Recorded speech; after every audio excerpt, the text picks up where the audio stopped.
Hi guys, welcome to AK students. आप सभी दोस्तों का मैं अमित शुक्ला बहुत बहुत स्वागत करता हूं आपके अपने चैनल में। जैसे कि आप लोग जानते हो कि आज के हिंदी साहित्य का जो आपका हिंदी साहित्य का पेपर है वो आपका आज टॉपिक चल रहा है। बीए प्रथम वर्ष के सेकंड सेमेस्टर में जो छात्र छात्राएँ हिंदी की साहित्य से जुड़े हुए हैं, यानी कि हिंदी साहित्य सब्जेक्ट ले रखा है, तो उनके लिए आज का जो सब्जेक्ट होगा यानी कि क्लास होगा, उनके लिए बहुत ही महत्वपूर्ण क्लास होगा और लाभदायक क्लास होगा। और सबसे ज़्यादा ये प्रश्न आपके पेपर में पूछे भी जाते हैं। तो दोस्तों बने रहे वीडियो के अंत तक, क्योंकि ये आज की क्लास में आप लोग को बहुत ही मज़ा आने वाला है और सारी चीज़ें इसमें आपको बताई जाएगी कि कितने क्वेश्चन किस तरीके से आपको करने हैं और कौन कौन से क्वेश्चन आपके पेपर में आते हैं। तो आइए चलते हैं आपके क्लास की तरफ, कैसे क्लासेस आपकी आज की होगी और क्या क्या आपका आज का क्वेश्चन बन के आया है। तो आइए दोस्तों चलते हैं क्लास की तरफ। तो आज का आपका पहला क्वेश्चन कुछ इस तरीके से है, यानी कि इसमें दिया गया है आपका कि दिए गए काव्यांशों में से किन्हीं दो के संदर्भ सहित व्याख्या कीजिए। बहुत ही बढ़िया क्वेश्चन है। इसमें पहले तो का दे रखा है कि पोथी पढ़ पढ़ जगमुआ पंडित भया न कोय, और ढाई आखर प्रेम का पढ़े सो पंडित होए, कस्तूरी कुंडल बसै मृग ढूंढे बन माही, ऐसे घट घट राम हैं दुनिया देखे नाही। तो इसका आपका जो बताया गया है, यानी कि इसमें आपको यहाँ पे बताया गया है, आपको इसमें लिखना है कि संदर्भ सहित व्याख्या करना है। तो यहाँ पे आपको लिखना इस तरीके से है कि उत्तर में कि पोथी पढ़ पढ़ जग मुआ पंडित भया न कोय, यानी कि पोथी पढ़ पढ़ डॉट डॉट करके दुनिया देखे नाही। तो इसमें आपको संदर्भ में लिखना होगा कि दी गई दोनों साखियों, यानी कि दी गई दोनों साखियाँ भक्तकालीन संत कबीर द्वारा रचित है। इनमें कबीर ने प्रेम की महत्ता तथा सर्वव्यापी परमात्मा की महत्ता को दर्शाया है। ये आपका जो क्वेश्चन है, यानी कि आपका जो दोहा दे रखा है काव्य से, जो काव्यगत है आपका, जो काव्य से जो आपका दोहा निर्धारित किया गया है, ये सारी चीज़ें आपको यहाँ पे बताया गया कि कौन से, यानी कि संदर्भ में ये किस कालीन से है और किसने ये हमारी रचित किया है, यानी कि भक्ति कालीन से निर्धारित की गई है, कबीर जी ने इसको लिखा है। और ये आपका कहाँ से सर्वव्यापी परमात्मा की इसमें महत्ता को दर्शाया गया है। व्याख्या में आपको लिखना है कि कबीर प्रेम की सूचिता और अनुमति के संदर्भ में लिखते हैं। कबीर जो है वो किस चीज़ के, प्रेम और प्रेम की सूचिता का और अनुभूति के संदर्भ में लिखते हैं। क्या लिखते हैं आइए आपको बताते हैं इसमें कि प्रेम पुस्तक का विषय नहीं है, प्रेम का ज्ञान पुस्तक के ज्ञान से अधिक महत्वपूर्ण है। यानी कि उन्होंने कहा है कि जो प्रेम का ज्ञान है वो पुस्तक के ज्ञान से अधिक महत्वपूर्ण माना गया है। और पुस्तकें पढ़ पढ़ कर लोग अपने को ज्ञानी और बुद्धिमान मानने लगते हैं। यानी कि उनके अनुसार इसमें कहा गया है कि जो ज्ञानी लोग हैं वो पुस्तकें पढ़ पढ़ कर वो अपने आप को क्या समझते हैं, ज्ञानी समझते हैं। जबकि वास्तविकता यह है, यानी कि इन्होंने कहा है इसमें कि जबकि वास्तविकता यह है कि पुस्तक पढ़कर कोई ज्ञानी या पंडित नहीं हो सकता। व्यक्ति ज्ञानी होता है उदय में ईश्वरीय प्रेम होने पर, यानी कि प्रेम के 2.5 अक्षरों का ज्ञान ही वास्तविक ज्ञान है। बड़ी अच्छे और सुशील भाव में इन्होंने लिखा है कि जो ये प्रेम लिखा है 2.5 अक्षर का जो प्रेम है, इससे क्या है आपका, ये वास्तविक ज्ञान है किसके, ईश्वरीय प्रेम होने के कारण। इसमें दूसरी शाखा में कबीर ने कहा है कि परमात्मा प्रत्येक व्यक्ति के हृदय में निवास करता है। यानी कि उसी में दूसरे शब्दों में उन्होंने लिखा है, कबीर दास जी ने लिखा है कि परमात्मा प्रत्येक व्यक्ति के हृदय में निवास करती है। हम उसे यत्र तत्र खोजते फिरते हैं। परमात्मा को इधर उधर खोजना ऐसा है जैसे मृग की नाभि से कस्तूरी होती है। यानी कि बात बताएं हम आपको कि जो मृग होता है, यानी कि हिरन जिसे बोलते हैं हम, हिरन की जो नाभि होती है उसमें कस्तूरी मिलती है। तो परमात्मा को जो खोजना इन्होंने बताया है वो किस तरीके से होता है कि जो जैसे कि हिरन के नाभि से जो कस्तूरी हमें ढूंढना पड़ता है, सेम उसी तरीके से इन्होंने यहाँ पे परमात्मा को खोजने का बात कही है। उसे निरंतर उसकी गंध आती रहती है। मृग को लगता है कि कस्तूरी की गंध यही कहीं से आ रही है और वह उसकी खोज में पूरे वन में भटकता रहता है। यानी कि इसी तरह से कुछ आदमी, यानी कि जो मनुष्यों की भगवान के प्रति आस्था होता है, उसी के अनुसार ये अपना इसी तरीके से यानी कि परमात्मा में विलीन रहते हैं। तो उसी अकॉर्डिंग इन्होंने कहाँ पे बताया है, सीधा यानी कि हिरन के बारे में बताया कि वो अपने जो कस्तूरी का गंध है उसी को खोजते खोजते पूरे वन में, यानी कि उसी को खोजने के लिए पूरे वन में क्या होता है, भटकता रहता है। ऐसे ही प्रत्येक जीवन के हृदय में प्रभु विद्यमान है। यानी कि इन्होंने यानी कि मैंने पहले आपको यही चीज़ बताया कि ऐसे ही प्रत्येक जीव के हृदय में क्या है, प्रभु विद्यमान है, परंतु उन्हें क्या होता है, संसार उन्हें नहीं देख पाता है, लेकिन उन्हें क्या होता है, संसार कभी देखने। सेम उसी तरह से आपको हिरन के नाभि में कस्तूरी नहीं दिखाई देता है, सेम उसी तरीके से कि मनुष्य के हृदय में ईश्वर नहीं दिखाई देता है, कि हमारे भगवान नहीं दिखाई देते हैं। फिर आपका था इसमें आपका जो विशेष रूप से दिया गया है, यहाँ पे आपका पहला आता है कि प्रेम का ज्ञान ही सर्वोपरि ज्ञान है और मानवता से स्नेह ही वास्तविक स्नेह है। यानी यहाँ पे इन्होंने बताया कि जो प्रेम है, प्रेम का ज्ञान है वो सर्वोपरि यानी कि सबसे ऊपर का ज्ञान माना गया है, और मानवता जो है वो स्नेह ही वास्तविक स्नेह। यानी पे यहाँ पे इन्होंने क्या कहा है, यानी कि मानवता से जो स्नेह मिलता है उसे हम वास्तविक स्नेह कहते हैं। दूसरा इसमें आपका आता है कि परमात्मा का निवास हम सभी के हृदय में है, हम नाहक पूरे संसार में या जहाँ तहाँ उसे खोजते रहते हैं। तो इस तरीके से आपको मैंने कि पोथी पढ़ पढ़ जग मुआ, पंडित भया न कोय, और ढाई आखर प्रेम का, पढ़े सो पंडित होए, कस्तूरी कुंडल बसे, मृग ढूढ़े बन माही, और ऐसे खटखट राम है दुनिया देखे नाही। यानी कि इसका साफ साफ यही बताया गया है कि दुनिया को प्रभु का जो हृदय में है उनको दिखाई नहीं देता है। तो इस तरीके से आपको यहाँ पे बताया गया है।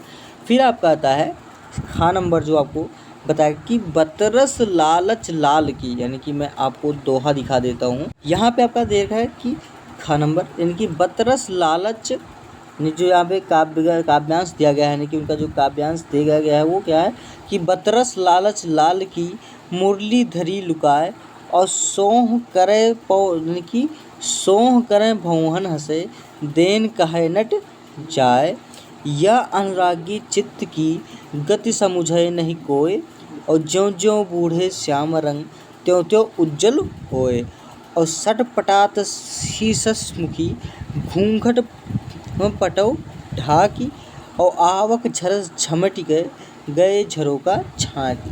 तो इसका अर्थ हम आपको आगे चल के संदर्भ सहित व्याख्या में बताएंगे। यहाँ पे इन्होंने बताया है कि बतरस लालच लाल की ... की गई झरोखा छाक। अब इसमें आपको संदर्भ क्या लिखना है, संदर्भ में कुछ इस तरीके से लिखना है कि प्रस्तुत दोहों के रचनाकार कवि बिहारी हैं।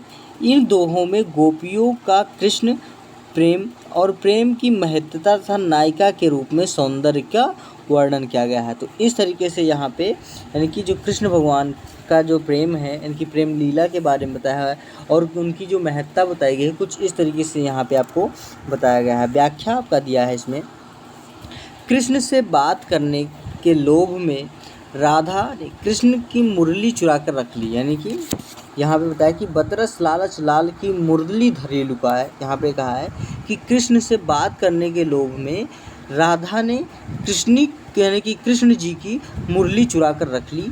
और फिर यहाँ पे कि सौ करे भौहन हंसे देन कहे नट जाए, यानी कृष्ण उस प्रकार यानी कि कृष्ण उस मुरली को खोजने लगे और कृष्ण बार बार राधा से पूछते हैं कि क्या उन्होंने मुरली देखी है। फिर उन्होंने कहा यह अनुरागी चित्त की गति समझे नहीं कोय, यानी कि राधा की आँखों में हंसने लगती हैं और साथ ही साथ सौगंध खाती हैं कि उन्होंने मुरली नहीं देखा है। उसके बाद में फिर और यहीं पे इन्होंने दूसरे शब्दों में कहा है कि दूसरे शब्दों में बिहारी जी ने लिखा है कि कृष्ण प्रेम में गोपियों का हृदय इस प्रकार डूब गया है कि वे अपने हृदय को ज्यों यानी कि ज्यों का ज्यों कृष्ण से दूर करती हैं और हृदय इस प्रेम में उतना ही डूबता जाता है। बिहारी ने कृष्ण प्रेम की अनूठी उपमा देते हुए लिखा है कि कृष्ण काला रंग यानी कि प्रेम में गोपियों का हृदय जितना डूबता जा रहा है उतना ही उनका हृदय उज्जवल होता जा रहा है। यानी कि नायिका के रूप में सौंदर्य रूप से वर्णन करते हुए कहा है कि चंद्रमुखी नायिका अपने मुख चंद्र को बार बार अपने आंचल के पट से ढक रही है। नायक को प्रभावित करने के लिए यह नायिका एक क्षण के लिए झरोखे के सामने आई और इस प्रकार दूसरी ओर चली गई मानो चंद्र अपनी सभी किरणें को समेटकर बादल में छुपा। तो ये आपका होता है बतरस लालच लाल की मुरली धरी लुकाए और सौं करे बहुहन हंसे देन कहे नट जाए। यह अनुरागी चित्त की गति समझे नहीं कोई और जो जो बूढ़े श्याम रंग त्यों त्यों उज्जवल होए। सटपटासी सस मुखी घूंघट पटौ ढाकी और आवक झरस झमिट गए झरोका झांक। उसके बाद में फिर आपका आता है नेक्स्ट गा नंबर कि यह मेरी गोदी की शोभा सुख सुहाग की है लाली, यह तरह की साहिसान भिखारन की है मनोकामना मत वाली, दीप सिका है अंधकार की घनी घटा की हरियाली। यानी कि हरियाली या उजियाली। तो इस तरीके से आपको यहाँ पे लिखना था। आपको संदर्भ में इसमें लिखना है दोस्तों कि बालिका का परिचय यानी कि बालिका का जो परिचय है वो सुभद्रा कुमारी चौहान की प्रसिद्ध कविता है। इसमें एक छोटी बालिका का परिचय बड़े मनोरस भाव के साथ कराया है। सुभद्रा कुमारी जी लिखती हैं इसमें लिखते हैं इन्होंने कि यह बालिका जो मेरी गोद में है, यानी कि उन्होंने कहा सुभद्रा कुमारी जी ने बताया है कि यह बालिका जो मेरी गोद में है वह मात्र एक बेटी नहीं है, वह मेरी गोदी की शोभा है। यानी कि यहाँ पे इन्होंने कहा कि यह मेरी गोदी की शोभा सुख सुहाग की लाली, यानी कि इसका होना मेरे यानी कि यहाँ पे बताया गया है कि यह गोदी की शोभा है, इसका होना मेरे यानी कि सुखमय सुहाग का परिचय भी है। इस बालिका को गोदी के लिए आज जिस शान में हूँ यह परमात्मा से मांगी गई मेरी भिक्षा है। यानी कि इन्होंने कहा है कि साहिसान भिखारन की है, यानी कि साहिसा भिखारन की है। यानी कि इन्होंने परमात्मा से क्या बोला है कि ये मेरी भिक्षा के रूप में है। यह बालिका के रूप में वह मनोकामना पूरी हुई जो क्या हुआ मैं वर्षों तक परमात्मा से मांगती रही। यानी कि मनोकामना मत वाली दीप शिखा है अंधकार की घनी घटा की उजियारी, यानी हरियाली। तो उन्होंने यहाँ पे फिर से लिखा है और यहाँ पे यह सिर्फ मेरी बेटी ही नहीं मेरे जीवन के अंधकार में जलने वाली दीप शिखा है, यानी कि गहरी घटाओं के बीच में चमकने वाली बिजली है। यह प्रातःकाल की लालिमा और भरमर के कमल पुष्प के लिए यानी कि उषा के समान यह मेरे जीवन के पतझड़ की हरियाली है। तो इस तरीके से इन्होंने सुभद्रा कुमारी चौहान जी ने यहाँ पे आपको व्याख्या करके बताया है सारी चीज़ें कि दीप शिखा है अंधकार घनी घटा की हरियाली। इसमें विशेष क्या आपका दिया है कि सुभद्रा कुमारी चौहान ने बेटी के माध्यम से इस जीवन की अनंत खुशियों को वर्णित किया है। कवियत्री ने दूसरा आपका है कि कवियत्री की यह मानना है कि यह जीवन का उजाला है और बेटी का सम्मान देने का अद्भुत तरीका है। उसका तो फिर सेकंड क्वेश्चन आपका आता है कि हिंदी के क्षेत्र में विस्तार पर विचार कीजिए। बहुत ही बढ़िया क्वेश्चन ये भी आपका है। दोस्तों वीडियो अच्छी लग रही हो ज़रूर लाइक करें और चैनल को ज़्यादा से ज़्यादा दोस्तों तक शेयर करें। इसमें आपका आएगा हेडिंग में कि हिंदी का क्षेत्र विस्तार। अब यहाँ पे आपको कॉपी कैसे लिखना है, इस तरीके से जैसे यहाँ पे मैंने आपको टाइपिंग करके बताया है, कुछ इसी तरीके से आपको लिखना है कि, और इसमें आपको सबसे ज़्यादा अंक मिलने का पूरा चांस होता है और पेपर में 100% आपके अंक मिलेंगे। कुछ इस तरीके से आप ज़रूर पढ़िए। यानी कि हिंदी भाषा भौगोलिक आधार पर अत्यंत विस्तृत क्षेत्रों में फैली है। यानी कि हिंदी भाषा जो है, आप लोग को पता है कि हिंदी भाषा जो भौगोलिक आधार पर यानी कि पूरे भारत में फैली है। माना जाता है कि हिंदी भाषा पहले तो मात्र हिंदी प्रदेश में अर्थात बिहार, मध्य प्रदेश, उत्तर प्रदेश, दिल्ली, राजस्थान, हरियाणा, हिमाचल प्रदेश में ही रहते थे, किंतु फिर धीरे धीरे अनेक कारणों से ये भारतीय हिंद प्रदेशों से बाहर अन्य प्रदेशों और विदेशों में जाने लगे या जाकर बसने लगे। परिणामतः हिंदी प्रदेशों से ही नहीं, हिंदीतर प्रदेशों में तथा विदेशी में बोली समझी जाने वाली लगी। यह नहीं हिंदी में साहित्य सर्जन तथा उसका प्रयोग मूलक उपयोग भी यहाँ वहाँ होने लगा। आज हिंदी पूरे भारत में नहीं बल्कि विदेशों में भी बोली जाती है। तो सही है ये चीज़ें आपकी कि यहाँ पे आपका पूरे भारत में ही नहीं बल्कि विदेशों में भी अब बोले जाने लगी और लिखी पढ़ी तथा समझी जाती है।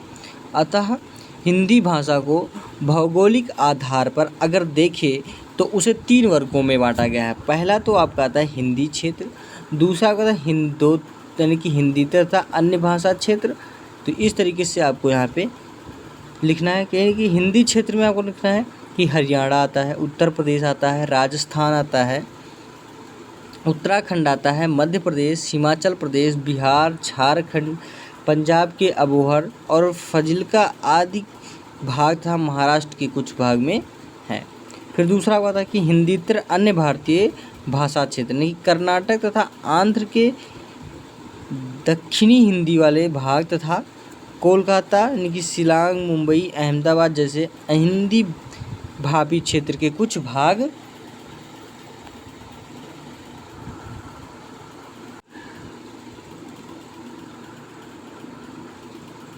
यानी कि यहाँ पे आपको दर्शाया गया है कि हिंदी का कुछ भाग जो है भागों में अफ्रीका, गियाना यानी इस तरीके से यहाँ पे आपको बताया गया है।